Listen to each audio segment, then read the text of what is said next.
መንግስት ለኮንዶሚኒየም ተመዝጋቢዎች ጥሪ ያቀረበ። በዚህ መሰረት ተመዝጋቢዎች ቅጽ መሙላት እንዳለባቸው የአዲስ አበባ ቤቶች ልማትና አስተዳደር ቢሮ አስታውቋል። በሌላ በኩል ደግሞ ዲጂታል መታወቂያን ከጤና ማዕከላት ጋር ለማያያዝ እንቅስቃሴ መጀመሩ ይፋ ተደርጓል። ለጤና መድን ተጠቃሚዎች አገልግሎት በማይሰጡ የጤና ተቋማት ላይ ደግሞ እርምጃ እንደሚወስድ መንግስት ይፋ አድርጓል። ሰላም ቤተሰቦቻችን፣ መረጃዎቹን የት ሀገርና የት ከተማ ሆናችሁ እየተከታተላችሁ እንደምትገኙ ሀሳብ መስጫው ላይ ጻፉልን። አሁን ዝርዝር መረጃዎቹን አንድ በአንድ ወደ እናንተ እናደርሳለን። እስከ መጨረሻው አብራችሁን ቆዩ። ጤና ሚኒስቴር ከብሔራዊ መታወቂያ አገልግሎት ጋር በመተባበር በአገር አቀፍ ደረጃ የሚሰራ አንድ ወጥ የሆነ የጤና መታወቂያ ስርዓት ለመዘርጋት እየሰራ መሆኑን ገለጸ። ዲጂታል መታወቂያን ከጤና ማዕከላት ጋር ለማያያዝ እንቅስቃሴ መጀመሩ ይፋ ተደረገ።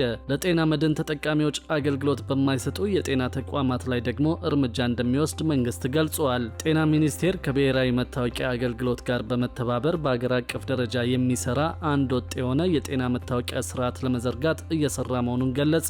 ይህ አዲስ አሰራር ከብሔራዊ መታወቂያ ጋር በሚናበብ መንገድ ተግባራዊ የሚደረግ ሲሆን የጤና ስርዓቱን በማሻሻልና የማህበረሰብ የጤና መረጃ አሰባሰብን ለማቀላጠፍ ከፍተኛ አስተዋጽኦ ይኖረዋል ተብሏል። የጤና ሚኒስቴር ሚኒስትር ዴኤታ ሳህረላ አብዱላይ ይህ ስራ የዲጂታል የጤና ስርዓትን ለማስፋፋት እየተደረገ ካለው ሰፊ ጥረት ጋር የተያያዘ ነው ብለዋል። ሚኒስትሯ በማብራሪያቸው አዲሱ ወጥ የጤና መታወቂያ ስርዓት ተግባራዊ ሲደረግ የመረጃ ክፍተትን ያሻሽላል፣ አገልግሎት አሰጣጥን ያቀላጥፋል ብለዋል። የጤና ኤክስቴንሽን ባለሙያዎችም የተሻሻሉ የቴክኖሎጂ ውጤቶችን በመጠቀም መረጃዎችን በዘመናዊ መንገድ እንዲሰበስቡ አዲስ የሆነ አሰራር እየተዘረጋ እንደሆነ ሚኒስትር ዴኤታው አብራርተዋል። ይህ አሰራር በተለይም በማህበረሰብ ደረጃ የሚገኙ የጤና መረጃዎችን በፍጥነት በመሰብሰብ የሚፈጠረውን የመረጃ ክፍተት የሚያቀል እንደሆነ ተገልጿል።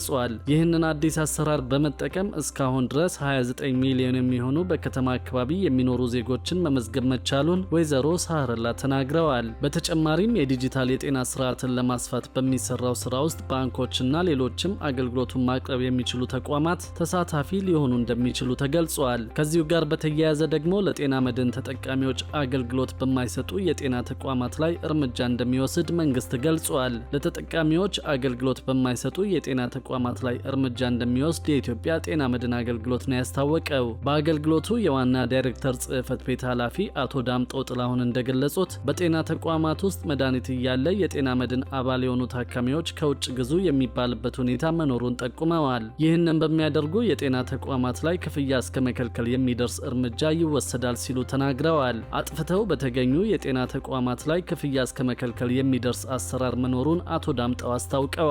እንደ ኃላፊው ገለጻ የጤና መድን አገልግሎት ሰዎች የጤና መታወክ ሲገጥማቸው ወደ ጤና ተቋም ሄደው ለመታከም እንዳይቸገሩ ምቹ ሁኔታን ለመፍጠር ዓላማ ተይዞ እየሰራ መሆኑን ገልጸዋል። በሌላ በኩል ደግሞ መንግስት ለኮንዶሚኒየም ተመዝጋቢዎች ጥሪ ማቅረቡን ሰምተናል። በዚህም መሰረት ተመዝጋቢዎቹ ቅጽ መሙላት እንዳለባቸው የአዲስ አበባ ቤቶች ልማትና አስተዳደር ቢሮ አስታወቀ። ከዚህ ቀደም በ2005 እና በ1997 ኮንዶሚኒየም ቤት ለማግኘት ቁጠባ ሲቆጥቡ ከነበሩ ነዋሪዎች መካከል በማህበር ለመደራጀት የወሰኑ መኖራቸው ይታወሳል። በዚህም መሰረት 70/30 የማህበር ቤት በሚል ምዝገባ አጠናቀው ወደ ስራ የገቡ ሲኖሩ ሌሎች ደግሞ ተጠባባቂ ሆነው መቆየታቸው ነው የሚታወቀው። በዚህም መሰረት የአዲስ አበባ ቤቶች ልማትና አስተዳደር ቢሮ በቅርቡ በ70/30 የማህበር ቤት ተደራጅተው ለመስራት ፍላጎት ያላቸውን የ2005 ተመዝጋቢዎችን በተጠባባቂነት በኦንላይን መመዝገቡ ይታወሳል። እነዚህ በተጠባባቂነት የተመዘገቡ ነዋሪዎች ቅጽ እንዲሞሉ ጥሪ ቀርቦላቸዋል። ተመዝጋቢዎቹ የአዲስ አበባ ቤቶች ልማትና አስተዳደር ቢሮ 6ኛ ፎቅ የጋራ መኖሪያና የቤት ማህበራት ክትትል ዳይሬክቶሬት በስራ ሰዓት በመገኘት ቅጽ 01 እንድትወስዱና መረጃ ሟልታቸው እንድታስገቡ ጥሪውን አስተላልፈዋል። እነዚህም ስም ዝርዝራቸው በቢሮ ማህበራዊ ሚዲያና ድረገጽ ላይ መውጣቱን አስታውቀዋል። ሌሎች ተመዝጋቢዎችን በተመለከተ ደግሞ በኦንላይን ምዝገባ ወረፋቸው መሰረት በቀጣይ የሚጠራ መሆኑን የአዲስ አበባ ቤቶች ልማትና አስተዳደር ቢሮ አሳውቀዋል።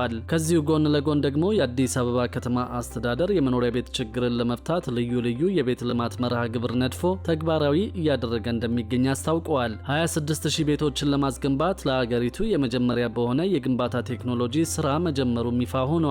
የአዲስ አበባ ከተማ አስተዳደር ከንቲባ አዳነች አቤቤ በአስተዳደሩና በሌጋሲ ሆም የመንግስትና የግል አጋርነት በላፍቶ ሳይት የሚገነባ የመጀመሪያው ምዕራፍ የ26000 የጋራ መኖሪያ ቤቶች ግንባታን አስጀምረዋል። ከንቲባ አዳነች በዚህ ወቅት እንደተናገሩት አስተዳደሩ የከተማዋን ነዋሪዎች ተጠቃሚነት ለማረጋገጥ ተግቶ እየሰራ ይገኛል። የነዋሪዎች ቁልፍ ጉዳይ የሆነውን የመኖሪያ ቤት ችግር ለመፍታት ልዩ ልዩ የቤት ልማት መርሃ ግብር ነድፎ ተግባራዊ እያደረገ ነው ብለዋል። በይፋ ወደ ስራ የገባው የቤት ግንባታ በአይነቱ በሀገርም ሆነ በከተማ ደረጃ አዲስና የመጀመሪያ የሆነ ቴክኖሎጂ እንደሚጠቀም ተናግረዋል። ግንባታው ጋልቫናይዝድ የብረት ውጤት በመጠቀም እስከ 12 ወለሎች የሚደርሱ የጋራ መኖሪያ ቤቶችን በአጠረ ጊዜ መገጣጠም የሚያስችል እንደሆነም ጠቁመዋል። ይህው ፋብሪካ በሙሉ አቅም ወደ ስራ ሲገባ 26000 ቤቶችን በአመት መስራት እንደሚችል ገልጸዋል። ቤቶቹ ከዚህ ቀደም ከሚታወቀው የመኖሪያ ቤቶች በብዙ እጅ የተሻለ የቆይታ ዘመን እንደሚኖራቸው አመልክተው ይህም የከተማዋን ነዋሪዎች የቤት ፍላጎት ለማሟላት የሚደረገውን ጥረት በማገዝ ረገድ ከፍተኛ ድርሻ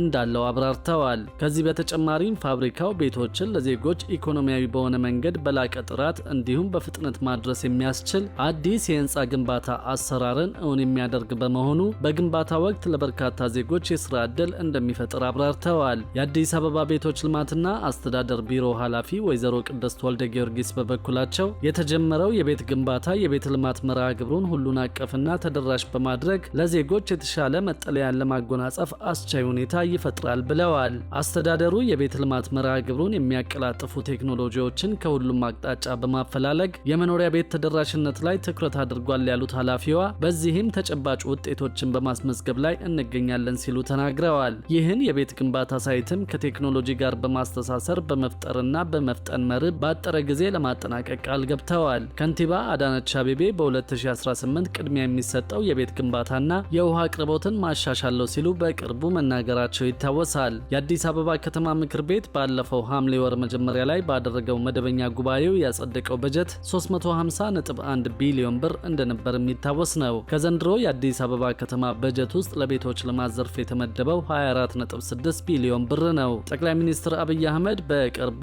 መንግስት 1.5 ሚሊዮን ቤቶችን ለመገንባት ማቀዱን ማሳወቃቸው ይታወሳል።